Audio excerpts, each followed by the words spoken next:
यसै क्रममा आजको यस कार्यक्रमको मुख्य आकर्षक तथा जुन पुस्तक विमोचन कार्यक्रम रहेको थियो, उक्त पुस्तकका लेखक महामानव डाक्टर गोपाल गुरुङ नामक पुस्तकका लेखक तथा आजको यस कार्यक्रमका प्रमुख अतिथि मंगोल नेशनल अर्गनाइजेसनका प्रेसिडेन्ट बुद्धलाल मेचेज्यूलाई पनि आफ्नो महत्वपूर्ण भनाइहरू राखिदिनुको निम्ति म हार्दिक अनुरोध गर्दछु।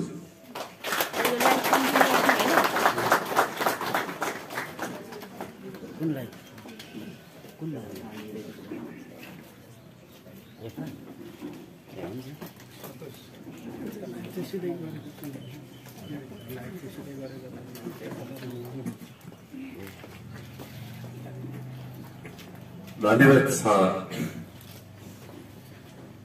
लासिम भाइलाई।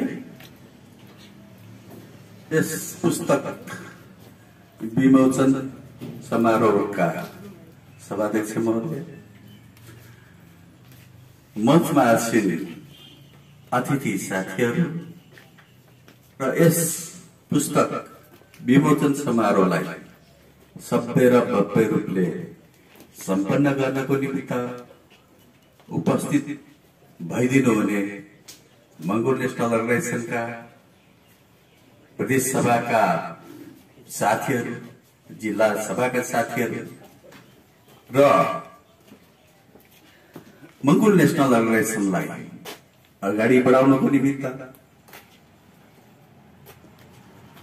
आफ्नो अभियानकै रूपमा पत्रकारितालाई पेशागत रूपले मात्रै होइन, यो आफ्नो दायित्व हो, आफ्नो जिम्मेवार हो।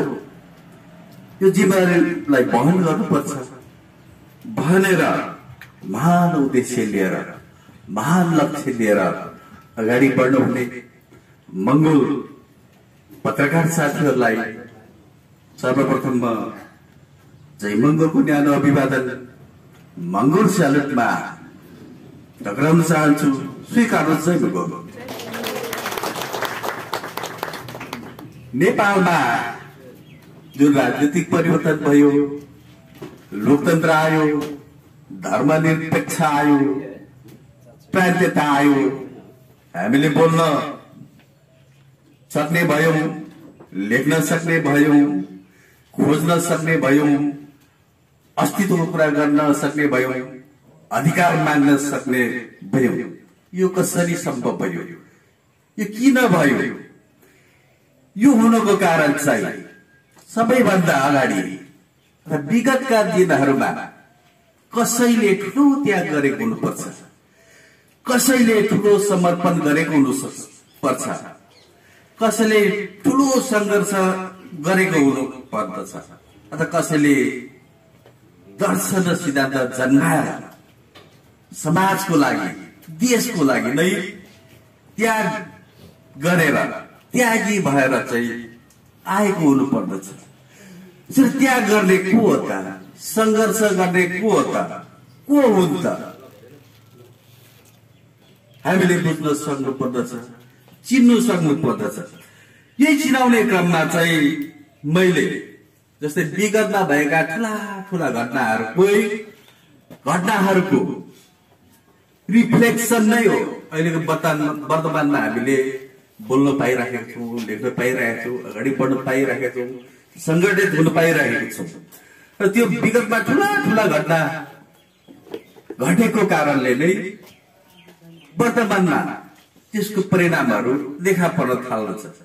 डाक्टर गोपालज्यूले यस मुलुकमा यहाँका मूलवासी मंगोलहरूको निमित्त, मूलवासी मंगोलहरूको देशको निमित्त चाहिँ उहाँले त्याग नगर्नु भएको थियो भने, समर्पण नगर्नु भएको थियो भने, तपस्या नगर्नु भएको थियो भने, जेल नपर्नु भएको थियो भने, भूमिगत भएर आफन्त नाता गोता सबैदेखि टाढिएर नबस्नु भएको थियो भने यो परिणाम आउने थिएन। त्यसकारण हाम्रो कर्तव्य के हुन जान्छ त भन्दाखेरि आज हामीलाई यो अवस्थामा ल्याइदिने, यसरी बोल्न सक्ने बनाउने, खोज्न सक्ने बनाउने, अस्तित्वको लागि लड्न सक्ने बनाउने चाहिँ यो पुरुषसम्म डाक्टर गोपाल गुरुङ हुन् भनेर हामीले उहाँलाई चिनाउने कुरामा, उहाँलाई हामीले सम्मान गर्ने कुरामा कन्जुसाई गर्नु हुँदैन। र मैले जुन पुस्तक लेखेको कारण महामानव डाक्टर गोपाल गुरुङ जुन एउटा पुस्तक लेखे, त्यो पुस्तक त एउटा माध्यम मात्रै हो, एउटा संकलित रूप मात्रै हो। जस्तै यो कुरोसम्म डाक्टर गोपाल गुरुङज्यूले 4वटा किताबहरू लेख्नुभयो, त्यो सबै तपाईँ हामी सबैलाई थाहा भएकै कुरा हो। नेपाली राजनीतिमा अधिकार सच्चाइ, नेपाल र सिक्किमको राजनीतिमा नौलो अछुत जनजाति फेरि, अस्तित्व खोज मंगलको र एमएनमा पिएचडी, र नेपाली राजनीतिमा मंगलवाद, बाहुनवाद, माओवाद भन्ने यो 4वटा पुस्तकहरू त महासागर हो। यसको गहिराई, यसको चौडाई कति छ अथाह त्यो हामीले त्यो नाप्नु सक्दैनौँ, अन्दाज गर्न पनि सक्दैनौँ। त्यसै गरी उहाँले जेलभित्र निर्माण गर्नुभएको मंगोल नेशनल अर्गनाइजेसनको घोषणा पत्र भए, झण्डा भए, होइन स्यालुट भए, त्यसको अर्थ परिभाषा, यसको रहस्यमय कुराहरू यति गहिराईमा पुगेको छ, गहिराई कुराहरू। र त्यो गहिराईलाई नाप्नको निमित्त, त्यो गहिराईमा पुग्नको निमित्त एउटा माध्यम चाहिन्छ। त्यो महासागरमा त्यो केन्द्र बिन्दु हो। जस्तै उहाँले तयार पार्नु भएको घोषणा पत्र, स्यालुट, झण्डा, उहाँले लेख्नु भएको पुस्तकहरू महासागरहरू। त्यो महासागरमा पुग्नको निमित्त चाहिँ माध्यम चाहिन्छ, एउटा सहारा चाहिन्छ। त्यो सहारा भनेको चाहिँ ससाना नदीहरू, ससाना नदीहरूबाट नै नदीहरू नै सागरमा गएर चाहिँ विलीन हुन्छ र सागरमा महासागरमा पुग्छ। मैले महामानव डाक्टर गोपाल गुरुङ चाहिँ यो चाहिँ एउटा सानो नदी मात्रै हो, एउटा माध्यम मात्रै हो। किनभने महासागरमा पुग्नको निमित्त त्यो महासागरको गहिराई कति छ, उचाइ कति छ, त्यो बुझ्नुको निमित्त सजिलै प्रकारले बुझ्न सकुन्, सजिलै प्रकारले त्यहाँ पुग्न सकुन् भन्ने हेतुले चाहिँ मैले महामानव डाक्टर गोपाल गुरुङ पुस्तक यसरी तयार गर्नुपर्ने बाध्यता आयो। किनभने मैले हेरेँ उहाँले लेख्नुपर्ने कुरो त महासागर भएकोले सानो सानो कुराहरू उहाँले लेख्नु हुँदैन र सुहाउँदैन पनि, अर्थहीन हुन जान्छ। र यस कारणले जति पनि ससाना कुराहरू, ससाना नदीहरू, ससाना जरुवाहरू त्यो चाहिँ उहाँले लेख्न सुहाउँदैन थियो र उहाँले लेख्नु हुँदैन थियो। यसकारण मैले महामानव डाक्टर गोपाल गुरुङ लेख्नुको कारण चाहिँ के हो त भन्दाखेरि मैले यसो हेरेँ यो पूर्वमा डाक्टर गोपाल गुरुङज्यूले प्रत्यक्ष रूपले सहभागी भएर उहाँकै निर्देशनमा, उहाँकै सहभागीमा, उहाँकै नीतिमा, निर्देशनमा 3वटा मंगोल नेशनल अर्गनाइजेसनको महाधिवेशनहरू सम्पन्न भयो। 3वटा महाधिवेशनहरू सम्पन्न भइसकेपछि पहिलो महाधिवेशन, दोस्रो महाधिवेशन र तेस्रो महाधिवेशन र त्यसपछि चौथो र पाँचौं त उहाँ बिरामी भइहाल्नुभयो। त्यतिखेर बिरामी भइसकेपछि हामीले जानी नजानी कने कुथी गरेर चौथो र पाँचौं राष्ट्रिय महाधिवेशन हामीले सम्पन्न गरेको। यसरी चौथो र पाँचौं राष्ट्रिय महाधिवेशनदेखि यताका कुराहरू हामीलाई स्पष्ट छ, सजिलै प्रकारले हामी बताउन पनि सक्छौं, सजिलै प्रकारले हामीले देखेका पनि छौं, बताउन पनि सक्छौं। तर मैले यसो घुमे देशभरि घुम्दाखेरि तेस्रो राष्ट्रिय महाधिवेशनदेखि माथिका कुराहरू कसैले राम्ररी बताउन सक्दैनन्। प्राय धेरैलाई थाहा छैन यो कुराहरू। अग्रज साथीहरूलाई मैले पश्चिममा गएर, उत्तरमा गएर यो कुराहरू सुनाइदिनुहोस्, तपाईँहरूले यो कुरा पुऱ्याइदिनुहोस्, तपाईँहरूलाई धेरै कुराहरू थाहा छ, पुराना कुराहरू थाहा छ। यदि पुराना कुराहरू थाहा भएन भने, पुराना कुराहरू जानिएन भने के हुन्छ त भन्दाखेरि ठुलो दुर्घटना हुन्छ। दुर्घटना कसरी हुन्छ भन्दाखेरि मंगोल नेशनल अर्गनाइजेसनको विषयमा मंगोल नेशनल अर्गनाइजेसनका संस्थापक प्रेसिडेन्ट डाक्टर गोपाल गुरुङजीको विषयमा अधुरो ज्ञान छ भने, अलिकति मात्रै जान्दछ भने, थोरै मात्रै उसले जानेको छ भने एक्सिडेन्ट हुन्छ। यसकारणले मङ्गोल नेसनल अर्गनाइजेसनको विषयमा यसका संस्थापक प्रेसिडेन्ट डाक्टर गोपाल गुरुङजीको विषयमा धेरैभन्दा धेरै कुराहरू जान्नु आवश्यक छ। 100% त कसैले जानेको हुँदैन, त्यो हुँदै नहुने कुरो। कमसे कम हामीले धेरै कुराहरू जानेको छौँ भने, धेरै कुराहरू हामीले थाहा छ भने, हामीले बनाएका कार्यकर्ताहरू, हामीले बनाएका समर्थकहरू चाहिँ धेरै कुरा जान्ने हुन्छन्, धेरै कुराहरू बुझ्ने हुन्छन्। तर एमएलएको विषयमा, डाक्टर गोपाल गुरुङजीको विषयमा थोरै मात्रै ज्ञान छ, थोरै मात्रै त्यो सम्बन्धी नलेज छ भने उसले बनाएको कार्यकर्ताहरू, उसले बनाएको समर्थकहरू चाहिँ अल्प ज्ञानी नै हुन्छ। उसले पनि थोरै ज्ञान मात्रै लिन सकेको हुन्छ। यसकारण ठुलो एक्सिडेन्ट हुन सक्छ, हुन पुग्छ, दुर्घटना हुन पुग्छ। यसकारण मैले मङ्गोल नेसनल अर्गनाइजेसनको पहिलो राष्ट्रिय महाधिवेशन, तेस्रो राष्ट्रिय महाधिवेशन, दोस्रो राष्ट्रिय महाधिवेशनको कुराहरूलाई चाहिँ डिटेलमा बुझ्ने गरी यो किताब त पहिलो संस्करण हो, यो अब खारिँदै जान्छ। यो निकै यो किताब चाहिँ पछि दरिलो भएर निकै राम्रो हुन्छ। यो किताब पछि गएर यो त पहिलो संस्करण हो। अब धेरै प्रतिक्रियाहरू आउँछन् हैन, धेरै साथीहरू पढ्नेछन्। पढिसकेपछि अब यसको त्यो नपुगेको हुन सक्छ, भाषा शैलीको कुराहरू नपुगेको हुन सक्छ, हरेक कुराहरू नपुगेको हुन सक्छ।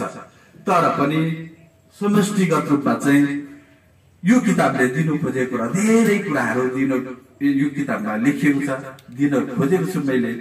यसकारण दुर्घटना हुनबाट बचाउनको निमित्त हैन यो किताबले चाहिँ ठुलो भूमिका खेल्नेछ। र यो किताब अब मैले कसरी लेख्न बाध्य भयो भन्दाखेरि, जस्तै टोमराज लिम्बू यहाँ आउनु भएको छ। उहाँ पछिल्लो समय यो पुरुष सम्राट डाक्टर गोपाल गुरुङज्यू बिरामी भइसकेपछि पछिल्लो समयमा प्राय उहाँको घरमा बस्नुभयो, टोमराज लिम्बूजीको घरमा। एक दिन उहाँ टोमराजजीको घरबाट आउनुभयो। आइसकेपछि मेरो घरमा आउनुभयो। मेरो घरमा आइपुगेर उहाँले मलाई एउटा पेपरलाई चाहिँ कागजात थियो, त्यसमा त्यसलाई डल्लो पारेर दागेर ल्याउनु भएको थियो। भाइ, मेरो जिन्दगीभरि मैले त्याग गरेर, समर्पण गरेर, जेल परेर, भूमिगत भएर, अनेकौं भुक्तमान सहेर, नाता गोता आफन्त सबैसँग टाढिएर मैले कमाएको जति पनि सम्पत्ति हो, जाय जथा हो, नास हो, यही भित्र छ भाइ। अब तिमीले सङ्घालेर राख भनेर भन्नुभयो। त्यसपछि मलाई त्यो जिम्मा दिइसकेर फर्किनु भयो। साह्रै खुसी भएर, हाँस्दै खुसी हुँदै फर्किनु भयो। त्यो चाहिँ यस्तो घडी हुँदो रहेछ जबकि आफ्नो सम्पत्ति, आफ्नो नासो चाहिँ उत्तराधिकारीलाई कसैलाई सुम्पन पायो भने त्यो बोझ हल्का हुँदो रहेछ।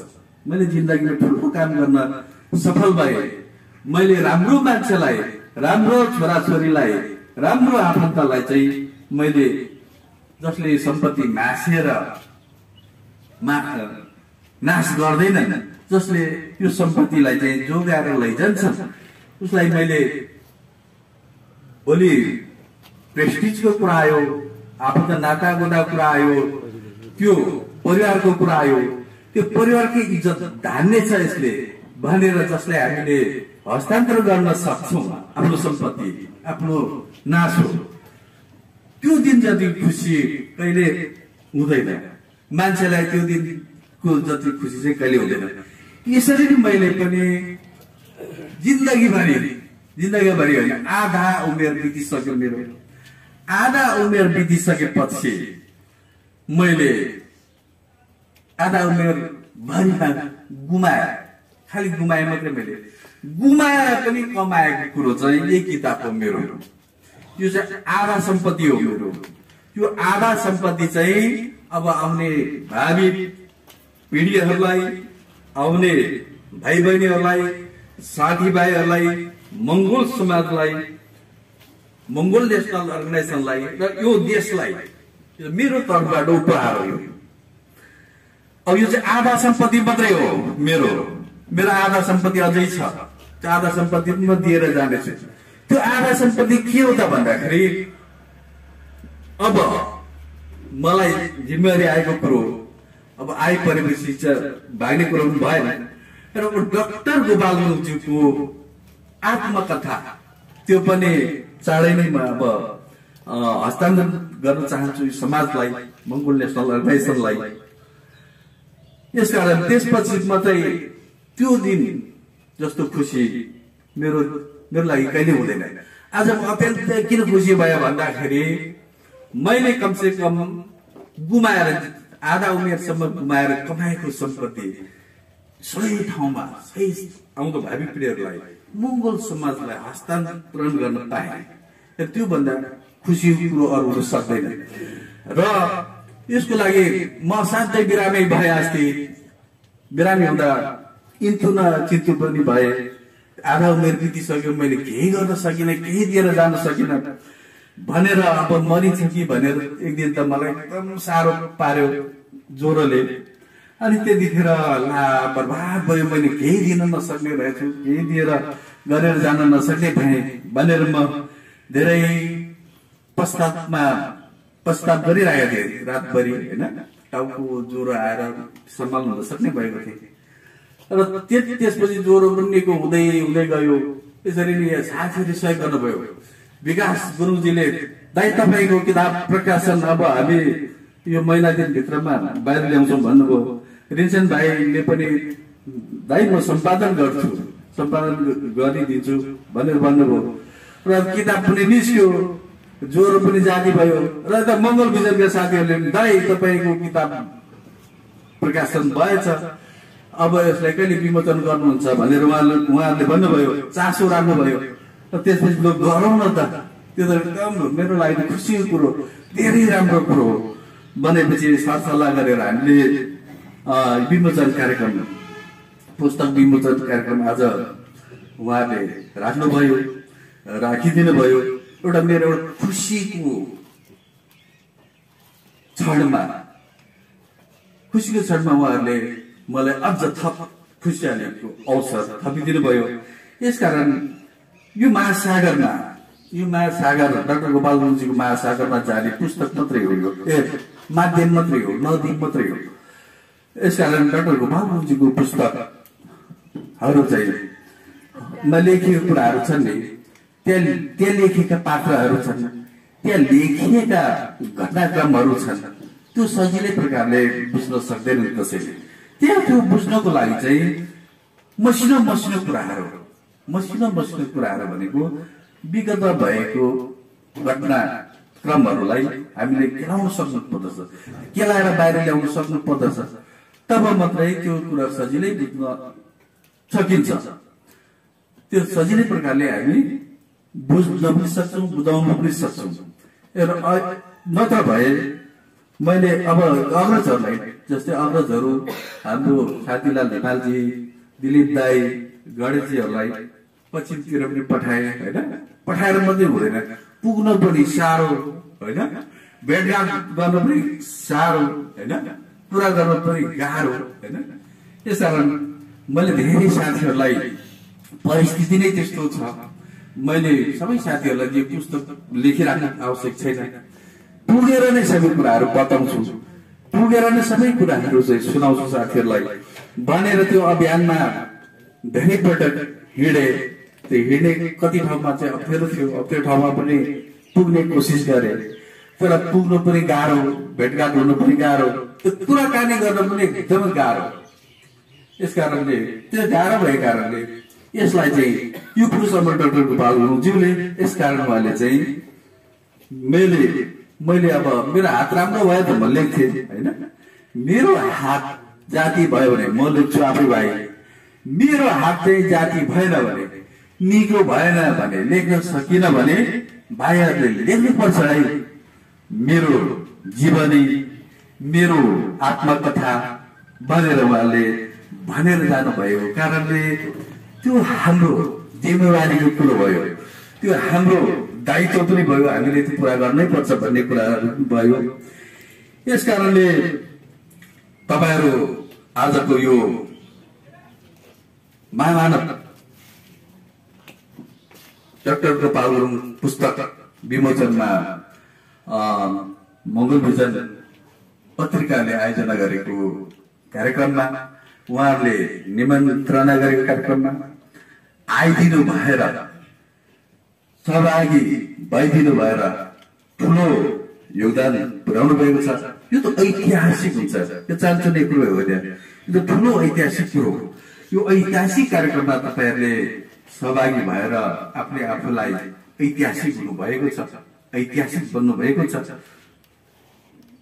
र अलिकति उहाँको धेरै कुराहरू मैले अब अर्को संस्करणमा थप्ने कुराहरू हुन्छ। उहाँले चाइनाको कुरा गर्नुभएको थियो 20 वर्ष अगाडि। अब सुपर पावर चाहिँ चाइना हुन्छ भाइ भनेर भन्नुभयो। अब 10 वर्षमा, अब 10 वर्षमा चाहिँ चाइना औँला ठड्याउने हुन्छ। त्यो 10 वर्षदेखि उता अर्को 10 वर्षमा चाहिँ चाइना सुपर पावर हुन्छ यो विश्वमा भनेर भन्नुभएको थियो। र मलाई त्यो त्यति मैले चासो पनि लिएको थिएँ त्यो कुरालाई, किन मेरो फौज भन्दा धेरै माथि कुरो थियो। त्यो चाइनाको कुरा मलाई थाहै थिएन, त्यो कम्युनिस्टको कुराहरू मलाई केही थाहै थिएन है। यस कारणले सभाको उहाँले भन्नुभएका कुराहरू, उहाँले बताउनु भएका कुराहरू, उहाँले भविष्यवाणी गर्नुभएका कुराहरू सबै चाहिँ कुनै पनि अब त्यस्तो फेल नभइकन सबै पास हुँदै हुँदै आएको कारणले अब मैले अन्तिम एउटा परीक्षण गर्ने कुरो चाहिँ त्यही हो। चाइनाकै कुरोमा चाहिँ म उहाँको भविष्यवाणी पुरा हुन्छ कि हुँदैन भनेर यही विषयमा मात्रै मैले पर्खेर बसेको छु अहिले। र अहिले के भइरहेछ भने विश्वमा तीनवटा कुरा भनेको घडीको चाहिँ एउटा घण्टा काटा हुन्छ, एउटा मिनटको काटा हुन्छ, एउटा सेकेन्ड काटा हुन्छ नि होइन। अनि अहिले विश्वमा भइराखेको चाहिँ के भइरहेछ भने तीनवटै काँटाहरू चाहिँ सक्रिय हुन खोजिरहेछ। पहिला कुनै काँटा चलेकै थिएन, कुनै काँटाहरू बन्द थियो, र अहिले चाहिँ तीनवटै काँटाहरू चाहिँ यसरी सक्रिय रूपले आफ्नो आफ्नो जिम्मेवारी, आफ्नो आफ्नो भूमिका चाहिँ पुरा गर्न खोजिरहेको छ। कसरी भन्दाखेरि अब हेर्नुहोस्, स्कुल कलेज बन्द, बजार बन्द, सिनेमा डिस्को यो सबै बन्द, तर राजनीति गर्न अथवा भोट लड्नको निमित्त, र्याली जुलुस गर्नको निमित्त छुट छ। फेरि किन छुट दियो? स्कुल चाहिँ बन्द, यता चाहिँ त्यो यसरी के को लडाई? यो तीनवटा काँटा भनेको चाहिँ घडीको तीनवटा सुईहरूको कुरो चाहिँ कसरी हामीले त्यो 5-6 वर्ष पछाडि पनि यसको परिणाम आउँछ। अहिले हामीले बुझ्नुपर्ने कुरा के हो त भन्दाखेरि, जस्तै एउटा चाहिँ विज्ञानको कुरो भयो, एउटा सुईलाई विज्ञान सम्झिनुहोस्, एउटा सुईलाई चाहिँ धर्म सम्झिनुहोस्, त एउटा सुईलाई चाहिँ राजनीति सम्झिनुहोस्। अहिले धर्म भनेको अहिले हिन्दू राष्ट्र घोषणा गर्छौँ भन्छ नि होइन, नेपाललाई, इन्डियालाई, कोकालाई गापेर हिन्दू राष्ट्रको कुरा आउँछ नि। त्यो धर्मको सुई चाहिँ धर्मको काँटा चल्न थाल्यो। अफगानिस्तानमा हेर्दा हेर्दै इस्लाम कानुन लागू गर्यो त्यो होइन हो। त्यो चाहिँ इन्डियाले पनि हिन्दू राष्ट्रको कुरा गर्दैछ। र अर्को चाहिँ स्टेट अथवा राज्य शासनको कुरा आयो। यो भोलि हिजो पहिला कस्तो जङ्केज खाले कसरी शासन गर्थे होइन, यत्रो आधा विश्वलाई नै कब्जा गरेर, यसरी अशोक सम्राट भएर कति देशलाई यसले कब्जा गरेर शासन गरे हो। त्यस्तै प्रकारको यो अहिले राज्य अथवा शासक र शासनको बादशाह सम्राट बन्नुपर्छ हो, त्यस्तो खालको एउटा सक्रिय हुन खोजिरहेछ। र अर्को कुरो चाहिँ विज्ञान। विज्ञान भनेको अहिले टेक्नोलोजीको प्रतिस्पर्धा भइरहेछ। उसले यस्तो मिसाइल बनायो, उसले यस्तो ड्रोन बनायो, उसले यसरी क्षेपणास्त्र हान्यो भन्ने कुराहरू आइरहेछ। यो तीनवटाको कम्पिटिसन, यो तीनवटा कुरा भनेको यो 5000 वर्ष अगाडिको घडीले जुन देखाएको थियो, घडीको इतिहासले, त्यही क्रममा अहिले विश्व अगाडि बढिरहेछ। अब 4-5 वर्ष पछाडि यसको के भएको, किन यसो भएको भन्ने सजिलै प्रकारले यसको परिणामहरू आउँछ। तर हाम्रो काम चाहिँ सिर्फ यति मात्रै हो, मङ्गोल नेसनल अर्गनाइजेसनको कुराहरू अधुरो बुझियो भने, अधुरो ज्ञानी भयो भने, अल्प ज्ञानी भयो भने के हुन्छ? भयङ्कर त हुन्छ, उसको हुङ्कार त भयङ्कर हुन्छ, तर उसले के जाने हुँदैन, दुर्घटना हुन्छ कि। र हामीले मङ्गोल नेसनल अर्गनाइजेसनको धेरै कुराहरू बुझेर वैचारिक रूपले होइन विचारलाई अगाडि बढाएर सङ्गठित हुनु मात्र पर्दछ। अहिले यतिखेर हामीले कसैको भहकाउमा बहकेर, कसैको लैमा लागेर हामीले मोडिनु हुँदैन, हामीले चाहिँ बाटो बिराउनु हुँदैन। यतिखेर हामी सङ्गठित भएर अब भोलि हामीले के पाउने कुरा हो भन्दाखेरि, भोलि अन्तर्राष्ट्रिय जगतको हामीले चाहिँ समर्थन पाउनु पर्ने हुन्छ। अन्तर्राष्ट्रिय जगतले हामीलाई विशुद्ध रूपले चाहिँ मङ्गोल नेसनल अर्गनाइजेसनलाई कुनै पनि दाग लागेको छैन, यतिको विशुद्ध होइन संगठन, राजनीतिक संगठन नेपालमा कुनै छैन भन्ने भएपछि हामीलाई नेपाललाई मङ्गोल नेसनल अर्गनाइजेसनको सरकारलाई चाहिँ आउने कुराहरू एडहरू चाहिँ सजिलै प्रकारले कसैले पनि नाइनास्ती नगरिकन प्रशस्त मात्रामा हामीलाई चाहेको भन्दा बढी आउँछ। त्यो नत्र भए हामीले कसैको भहकाउमा, कसैले यसो गर्यो, कसैले उसो गर्यो, त्यसको पछि लाग्यो भने त्यो दाग लागेको एक खालको आतंकवादीको दाग लाग्न सक्छ, साम्प्रदायिकताको दाग लाग्न सक्छ। त्यो दाग मेट्न चाहिँ धेरै गाह्रो हुन्छ, त्यसले धेरै समय लिन्छ। बुद्धिको कुरा आयो, विवेकको कुरा आयो। तर अहिले नै हामी अनुशासित भएर, विवेकशील भएर होइन अगाडि सङ्गठित हुँदै जानुपर्छ। सङ्गठित हुँदै जानु विकल्प छैन। यसकारण हामी अनुशासित हुनुपर्छ। अनुशासित भएर चाहिँ हामी अगाडि बढ्न सकेको खण्डमा अब हामी अनुशासित पनि छौँ। धेरैभन्दा धेरै अरू राजनैतिक दलको दाजुमा होइन यसो हेर्दाखेरि मङ्गोल नेसनल अर्गनाइजेसनलाई हेर्ने दृष्टिकोण अर्को, पार्टीले प्रशासनले दृष्टिकोण चाहिँ एकदम सकारात्मक छ। तर हामी यसमा चाहिँ के भएर जानु भएन भन्दाखेरि त्यति मात्रै हामीले बाटो बिराउनु हुँदैन। निर्देशकको कुराहरू आउँछ, नेतृत्व पङ्क्तिको कुराहरू आउँछ। कुन नेतृत्व पङ्क्तिको कुराहरूलाई हामीले पालना गरेर होइन त्यसलाई अगाडि बढाएर लैजानु पर्ने हुन्छ। र आइदिनु भयो यो पुस्तकको बारेमा मैले थोर बहुत बताएँ। यो पुस्तकमै सबै कुराहरू छ। यो पुस्तकमा मैले भने अलिकति कमी त्रुटिहरू हुन सक्छ। अर्को संस्करणमा अझ त्यो मजबुत भएर, दरिलो भएर त्यो चाहिँ एउटा ऐतिहासिक दस्तावेज बन्छ। र डाक्टर गोपाल गुरुङज्यूको पुस्तक मैले भने महासागर हो, त्योसँग दाज्नु भएन त्यसलाई। यो किताब भनेको एउटा नदी मात्रै हो, सानो नदी, त्यो महासागरमा पुग्ने नदी मात्रै हो। नत्र यो कुरा फेरि भ्रम फैलाउन सक्छ। डाक्टर गोपाल गुरुङज्यूलाई एउटा च्यालेन्ज गरेर यसरी गयो भनेर कसैले त्यो षड्यन्त्र गर्न सक्छ। त्यो डाक्टर गोपाल गुरुङज्यूले नै लेख्नु भन्नु भएको कुरो हो। डाक्टर गोपाल गुरुङकै कुरा एक खालको सङ्कलित रूप मात्रै हो होइन, सङ्कलित रूपमा मात्रै हो। तपाईँहरूलाई यो थाहा नहुन सक्छ। मङ्गोल नेसनल अर्गनाइजेसनको पहिलो राष्ट्रिय महाधिवेशन अर्थात् मङ्गोल नेसनल अर्गनाइजेसनको तदर्थ केन्द्रीय तदर्थ सभा पनि त्यतिखेर गठन भएको थियो। किनभने निर्वाचन आयोगमा त 2048 सालमा जानुपर्ने थियो। त्यतिखेर पनि उहाँले एउटा भूमिगत रूपले, गोप्य रूपले चाहिँ एउटा त्यतिखेर केन्द्रीय सभा गठन गर्नुभएको थियो। त मङ्गोल नेसनल अर्गनाइजेसनको महाधिवेशन त 2055 सालमा भएको, त्यो भन्दा अगाडिको कुरो हो। त्यो कुराहरू सबै थाहा हुनुपर्दछ। र पहिलो महाधिवेशन को थिए? तदर्थ सभामा को थिए, कसले के गरे, कसले धोका दिए, त्यो सबै कुराहरू जान्न आवश्यक छ। त्यो नजानिकन हामी अगाडि बढ्यौँ भने दुर्घटना हुन्छ। किन हिजो भएको घटना नै, विगतमा भएको घटना नै वर्तमानको लागि चाहिँ शिक्षा हुन्छ, इतिहास हुन्छ। त्यही हो परिणाम भनेको, त्यो रिफ्लेक्सन नै त्यही हो। पहिला कुरा बुझेकै छैन भने, पहिला कुरा थाहै छैन भने मङ्गोल नेसनल अर्गनाइजेसनको विषयमा धेरै कुराहरू, धेरै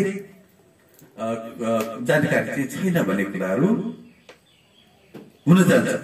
यसकारण धेरै कुराहरू जान्न आवश्यक छ। धेरै कुराहरू जानेर सिकायो धेरै कुराहरू बुझेको कार्यकर्ता समर्थकहरू तयार हुँदै जान्छ।